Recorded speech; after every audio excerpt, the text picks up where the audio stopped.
Bulan suci Ramadan menjadi momentum untuk meningkatkan rasa saling berbagi, peduli, empati terhadap sesama. Semangat berbagi ditunjukkan oleh Pengadilan Agama Martapura dengan menyalurkan berbagai sembako kepada kaum duafa yang membutuhkan. Mengharapkan keberkahan dari Allah dan ikut peduli terhadap kondisi sosial masyarakat di bulan Ramadan, pegawai hakim dan panitera Pengadilan Agama Martapura Oku Timur berbagi paket sembako kepada masyarakat tidak mampu.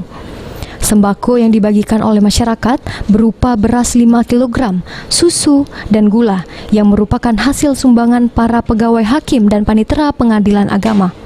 Baik, hari ini adalah kegiatan yang kedua kita ya di bulan Ramadan ini. Karena kemarin kita sudah pergi ke BK3, ke pesantren Yatim Piatu Jihadul Karim. Kita juga di sana memberikan bantuan sembako untuk pesantren, juga uang santunan untuk adik-adik yatim piatu.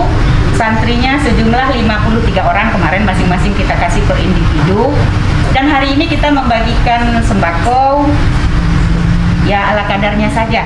Bulan Ramadan menjadi bulan yang sangat mulia dan diharapkan pembagian sembako ini dapat membantu meringankan kebutuhan pokok yang layak bagi masyarakat selama bulan Ramadan. Aji, Pol TV. Cantik tulisannya pula, jauh depan ya.